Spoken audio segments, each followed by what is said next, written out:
है बाबा को भोग लगाने की विधि, क्योंकि ये जो भोग लगाना है ये हमें बाबा से जोड़ता है। तो भोग लगाने की 7 विधियां हैं। कौन सा भोग? बाबा को फल, स्मूदी या जूस का भोग अर्पित करने की विधि। वो कहते हैं ना, जूस कैसे अर्पित करे और भोग कैसे अर्पित करे। स्टेप नंबर 1, एक पवित्र स्थान चुने। एक ऐसा स्थान अपने घर में हो, या आप अगर भोजन नहीं भी बनाते हो तो एक स्थान फिक्स रखना है कि जहाँ बैठ के हम भोजन करें तो बहुत अच्छा। वो स्थान अगर ज़मीन पर हो तो बहुत अच्छा, वो स्थान एक ही जगह फिक्स हो तो बहुत अच्छा। ये स्टेप नंबर 1 है। ठीक है, वो शांत हो, स्वच्छ हो, ऐसा एक भोग के लिए स्थान बना के रखना है जो घर गृहस्थी में रहते हैं वो। दूसरा, स्वयं को तैयार करें। Prepare yourself. स्वयं को कैसे तैयार करेंगे? नहा धोकर, स्वच्छ कपड़े पहनकर, हल्के कपड़े पहनकर। यह है खुद की तैयारी। तीसरा है भोग को तैयार कर। अब भोग को तैयार करने के लिए या तो फल है, या उसकी स्मूदी है, या तो जूस है। या तो जूस की भी जरूरत नहीं, फल ही ठीक है। तो फल को धो लो, साफ कर लो, तो ये हो गया भोग तैयार करते। और विचार कैसे करने? पवित्र विचार रखने, योग युक्त मनस्थिति रखनी है भोग, क्योंकि भोग भोजन बनाते हुए, ये भोजन की एक किताब है जो हमने प्राणिक क्रांति में, ये 56 महावाक्य है बाबा के। ये कल ही स्पार्क को श्रीकांत भाई को दिया था तो उन्होंने उसकी किताब बना दी। तो जिसको ये किताब ग्रुप में भी शेयर करेंगे, और जिसको हार्ड कॉपी चाहिए वो स्पार्क ऑफिस से ले सकते हैं। इसमें बाबा के सारे महावाक्य है, छोटे छोटे महावाक्य, पूरे तो नहीं कहेंगे पर थोड़े थोड़े महावाक्य है। सूर्य की किरणें भिन्न भिन्न प्रकार की कमाल दिखाएंगी। यह सब आपके लिए तैयारी है। गैस जलाने की, कोयला जलाने की, लकड़ी जलाने की आवश्यकता नहीं होगी, सबसे छूट जाएंगे। ये सतयुग का वर्णन है। हमें निर्माण करना है फायरलेस यज्ञ। ये आज की मुरली है, फायरलेस यज्ञ। कॉन्सेप्ट ऑफ फायरलेस यज्ञ, यज्ञ पर जिसमें आग ही नहीं।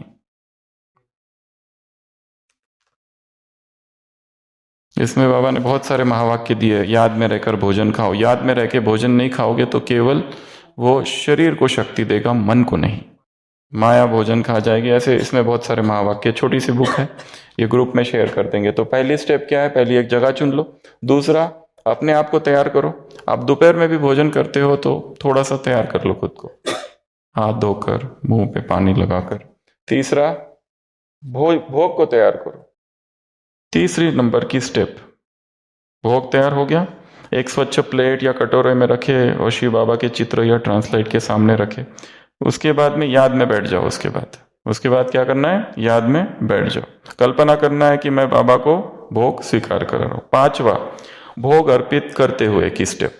इसमें एक वाक्य बाबा के लिए दोहराना है। हम कहेंगे, हमारे पीछे आप कहेंगे, बाबा मैंने यह भोग आपके लिए प्रेम पूर्वक तैयार किया है। आप इसे प्रेम पूर्वक स्वीकार करें और अपने दिव्य वरदानों और ईश्वरीय शक्तियों से इसे भर दे। तो भोग लगाने की स्टेप नंबर 5, इसमें ये वाक्य दोहराना है। स्टेप नंबर 6, भोग के साथ साथ योग करे। जैसे 5-10 मिनट तक मौन में बैठे, बाबा को याद करे और बाप दादा की उपस्थिति को महसूस करे। कल्पना करे कि भोग दिव्य ऊर्जा से शुद्ध और शक्तिशाली हो रहा है, और लास्ट में भोग ग्रहण करे। योग के बाद भोग को प्रसाद के रूप में प्रेम और श्रद्धा से मौन में स्वीकार करे। दूसरों के साथ उसको साझा करना है तो कर सकते हैं। तो ये सारी स्टेप है। पहला, जगह को तैयार किया, भोग, अपने आप को तैयार किया, भोग को तैयार किया, याद में बैठ गए। इसी याद में बैठते समय भोग को थाली में इधर ही रख दिया, अपने थाली, याद में बैठे और फिर वो वाक्य दोहराया, मैं प्रेम पूर्वक स्वीकार करता हूँ, प्रेम पूर्वक बनाया है, आप प्रेम पूर्वक स्वीकार करो, ईश्वरीय शक्ति और वरदानों से इसे भर दो। और फिर फिर उसके साथ में थोड़ी देर बैठ जाओ। ये वाक्य बोल दिया, अब थोड़ी देर 5 से 10 मिनट तक इधर बैठ जाओ, और लास्ट में क्या करना है? उसको स्वीकार करना है। पर कैसे खाना है? प्रेम से स्वीकार करना है। नहीं लगेंगे इस प्रक्रिया को 5 ही मिनट लगेंगे, पूरी प्रक्रिया को नहीं, फास्ट कर सकते हैं, धीरे धीरे करो। तो इस किताब में बहुत सी बातें लिखी है, तो आप इसको पढ़ सकते हैं। ये हमने प्राणिक क्रांति में ये सब बातें कही थी। वापस एक बार आप इसको रिवाइज कर लो। मुख भी म्याऊ म्याऊ तब करता है जब आंखों से चीज देखते हैं। भोजन भी, 4 बातें भोजन के विषय में। भोजन बहुत कम, जास्ती हबच नहीं होना चाहिए। पॉइंट नंबर 2, याद में रहने वाले का भोजन भी बहुत सूक्ष्म होगा। पॉइंट नंबर 3, तुम बच्चों को तो खुशी है विश्व का मालिक बनने की कहा जाता है, खुशी जैसी खुराक नहीं, ऐसी खुशी में सदैव रहो तो खान पान भी बहुत थोड़ा हो जाए।